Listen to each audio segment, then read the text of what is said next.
Okay guys, welcome to another video. In today's video, quickly I wanted to kind of review this splitting axe. It's a Fiskers x27, 36-inch long handle. It's about a 4-pound head, and you can see the profile.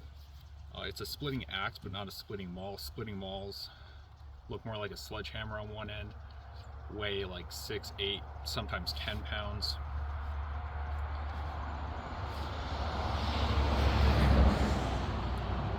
This one here is just a splitting axe.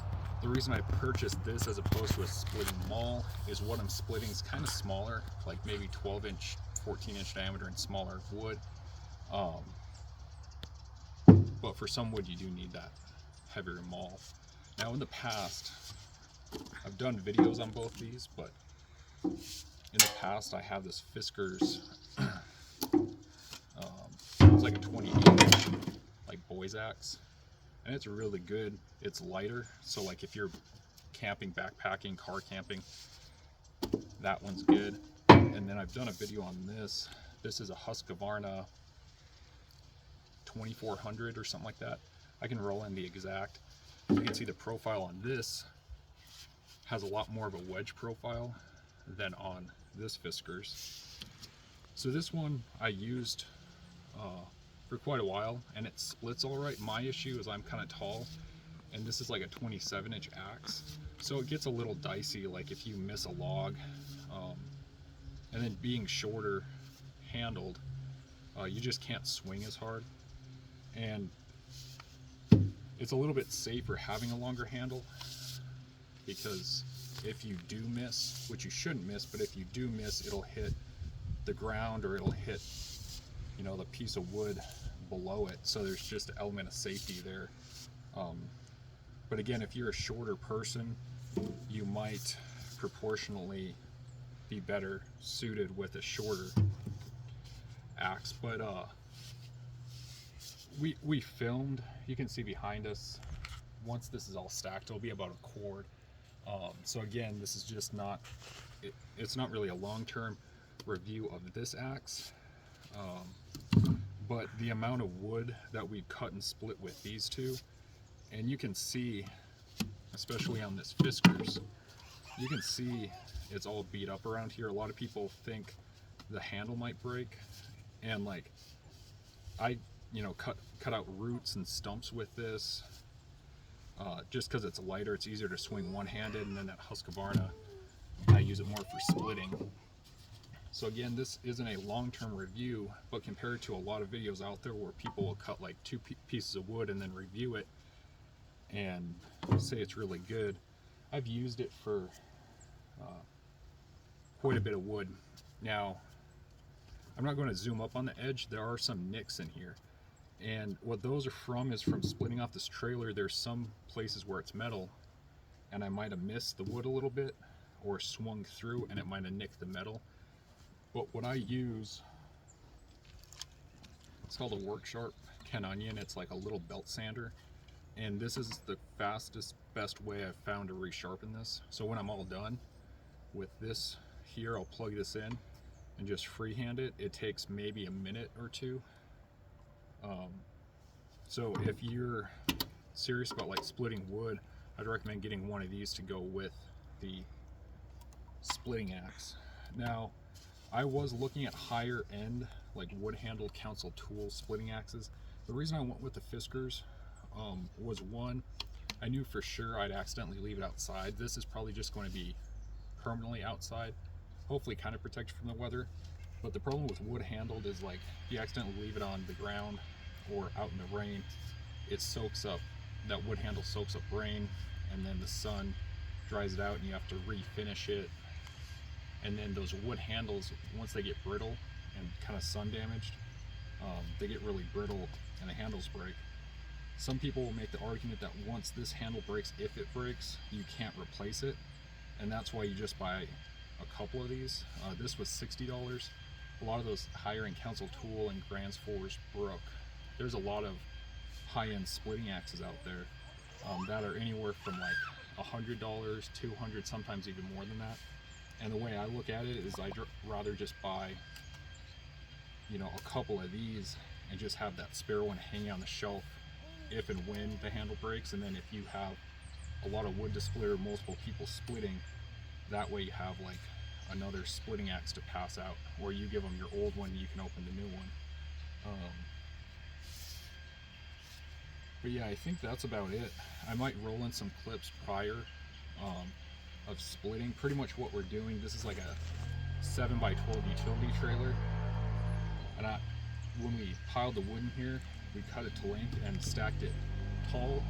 A lot of people will just, I've seen people hauling wood, they'll just throw it all in a trailer and then they have to like hand unload it. The reason we stacked it tall is so you just can walk around the trailer and split.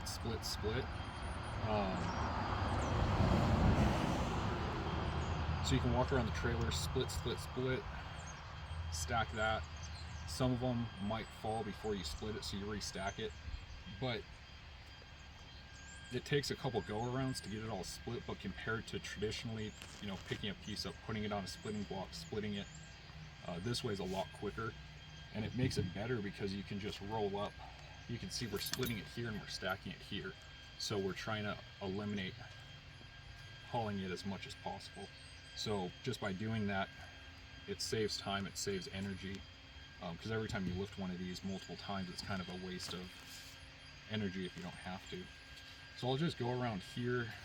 These are the last pieces.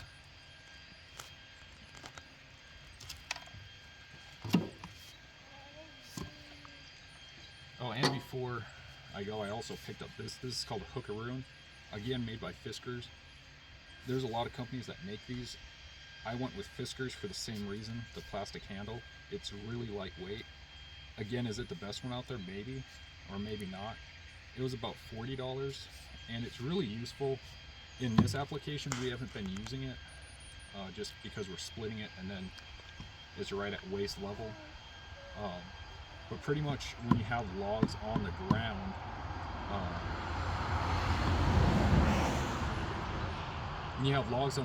you can just how it's designed, you can move logs around, stack it, and it's really good if you have a what's that called, a wood splitter. You can set it on there and then get to work. But I'll finish splitting the rest of this stuff quick, and then we'll end the video.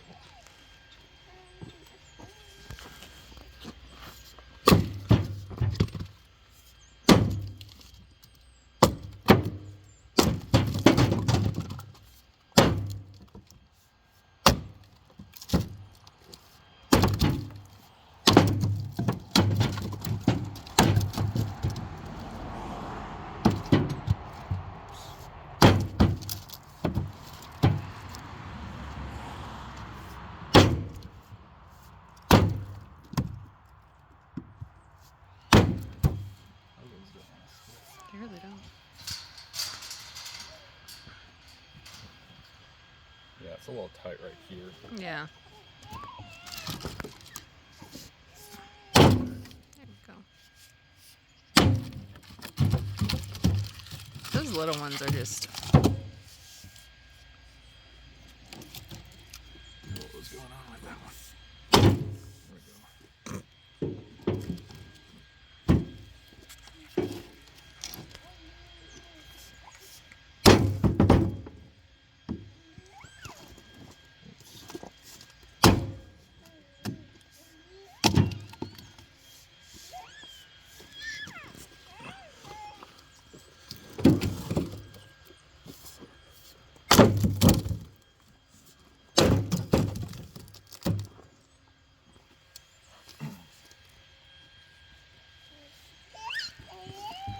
Okay, so like I said, I'm not the best at it. There's a lot of people a lot quicker, but saves a lot of time. And you can see the last reason I like the idea of getting a polymer handle is you probably saw in a lot of those strikes. It's not recommended, but say I'm splitting this piece, the handle might hit right here. Now, with a wood handle, if you do that too many times, you're just going to snap the handle off. And you can buy a new handle, but you have to factor in a new handle is like 30 bucks. This was 60. And again, this getting repeated hits might break eventually.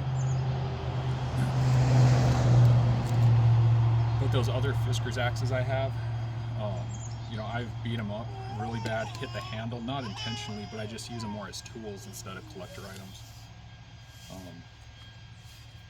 So again, hopefully you like this video. Like I said, it's not a long-term review. I've only done maybe two cords maybe of wood. I really like it. I'm probably just going to buy a second one to have a spare.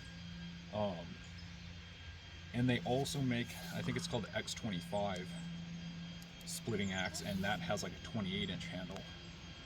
But between the two, even if you're shorter, I'd probably recommend 36. It'll seem long at first, but once you start using it, you just develop a muscle memory. So again, hopefully you like this video. Go back to my homepage, watch some of my current videos. If you like what you see, feel free to subscribe.